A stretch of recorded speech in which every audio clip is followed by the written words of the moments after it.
Hey, good morning, and thank you so much, Taj Mahal and Rai Cooter. By and by, poor me. Hey, this is Michael James. I'm here with Katie Hogan and Tom Clark, and we're getting ready for really a wonderful edition of Live from the Heartland. So all you people out there in our blue bubble land, stay tuned and get ready. We've got a couple of young activists from Loyola University coming on. That's going to be Ashley Williams and Jenya Polozova. And then we're going to have an old pal, Kermit Eby, and another old pal, Ilhan Avgiola, and they're going to talk about teaching radical history in high school. So everybody get ready and let's get going.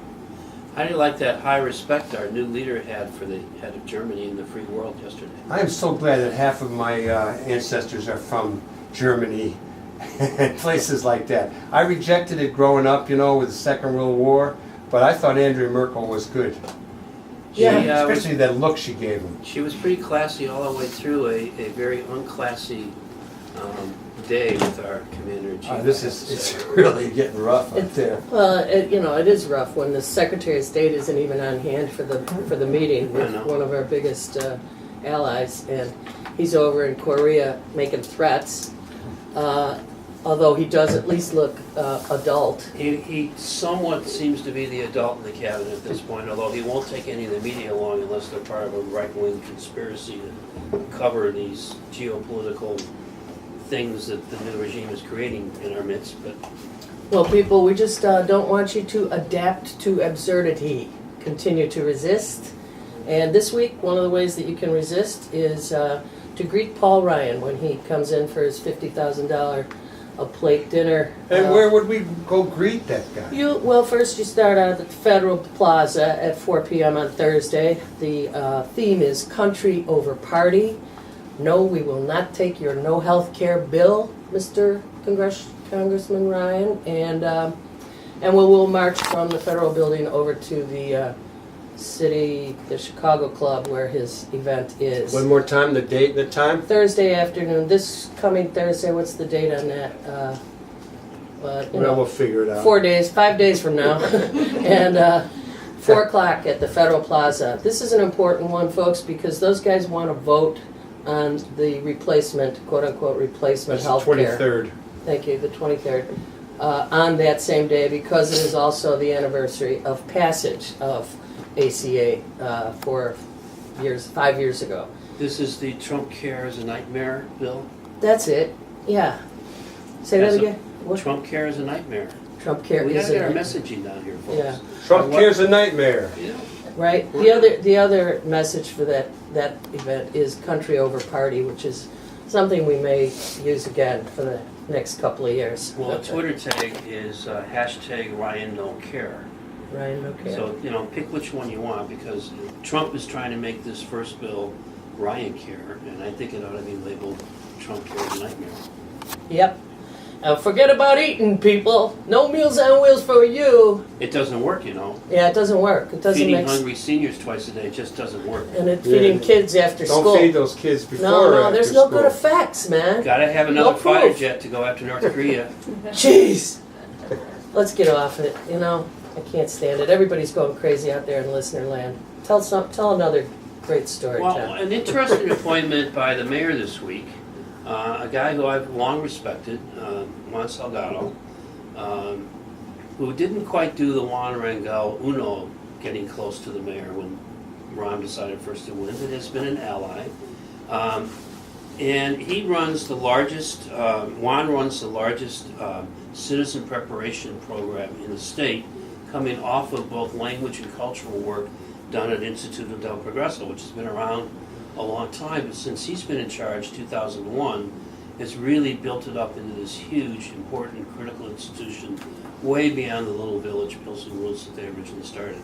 This week, Juan, who also was real involved in immigration work in the 90s and the fight to keep an open internet when the city was paying attention to that, has now become the new chancellor of the city colleges. Once again, we may try to take this valuable resource that people think is kind of wasted, an important stepping stone out of high school into college, and try to beef it back up again. That would be a good move, I think. And We know that the biggest thing to offset the violence and the problems we're having in the city is work, is jobs. City colleges might be a good way for a lot of people who currently don't have employment to actually get it. And hopefully, I wish the best to Juan to make that happen. Right on. In our local neighborhood, Network 49 DOJ teach-in video is now available on CAN TV. That's viewable via the Network 49 website and Facebook page, I believe, either Correct. one. And just so you know, those folks who are interested in continuing that work with us, there's a committee meeting of the Safe Community Task Force today, March 18th at 12:30 at A Just Harvest, 7649 North Paulina. Just so you know, right across the street, an hour later, the Protect Rogers Park folks will be assembling to go canvassing businesses in the neighborhood with the ideas we have about protecting our neighbors from ICE, from any other kinds of raids, and building awareness about how to be good allies to our immigrant neighbors and our Muslim neighbors.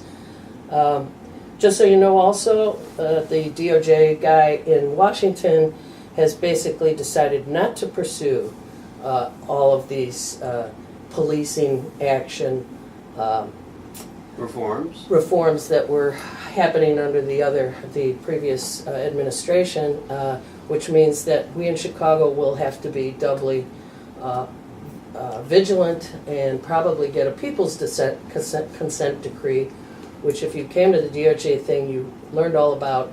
Watch that video and let's get active. We do feel the mayor is vulnerable on this, so we ought to be able to get in a local agreement that he will help enforce. It's not the same as a consent decree, but it can be awfully close, depending on how many we citizens get engaged in the process. Indeed. Because there is a big, wide opening since the Laquan McDonald video for us to hold the mayor, the police department far more accountable than they have been.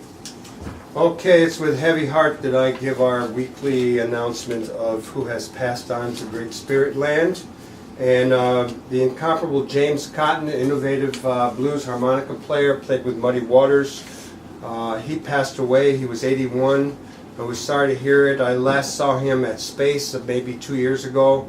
Took a photo then, and I have a nice photo of him I took way back in 1963 playing with Muddy Waters. And then on another note, Skip Williamson, a pioneering, creative cartoonist who did things like Snappy Sammy Smoot for the Bijou Funnies. He has joined his comrade Jay Lynch in the Spirit Land. I was so sorry to hear about that. Skip was a wonderful guy. He was around the Seed newspaper, used to run into him a lot. We did have him on a radio show, or at least we did a long interview with him, which we were going to try to find and bring some of that back. He was something else, so check out his comics. Rest in peace, both James Cotton and Skip Williamson. Bless your hearts, dudes. And on a final note, though, we passed a charter freeze referendum by over 62% in the last election. In the 49th. In the 49th ward, there are efforts to expand charter seats again, particularly 100 seats at the Chicago Math and Science Academy, still under federal investigation, and caught up under the new regime's dealings with Turkey right now, as well as a new private, I'm calling it, charter effort. We just want to let you know that Network 49 is on top of this, and we have revived the La Basta Enough Already, No More to Charter Schools Facebook site, which used to be the No to Noble site. We'll invite you to check that out on Facebook to keep up on the latest as parents and students and teachers and try to keep bolstering neighborhood public schools. And I think I just, the last at least announcement I think we've got is today is an open mosque day. Come and meet your Muslim neighbors, and that is today at 11 a.m. at the Masjid Dural Quran at 2514 West Thorndale Avenue. They basically want to meet and greet their neighbors, let people ask questions. They've got a topics list that includes women in Islam. Is Islam a religion that spreads violence or peace? These kinds of questions. If you want more information, call 800-662-ISLAM, I-S-L-A-M. Yeah, let's be good neighbors, people. It is Women's History Month, and to kind of set up our next segment, we thought we'd bring you a little music from Pat Humphries, performed by Elaine Silver.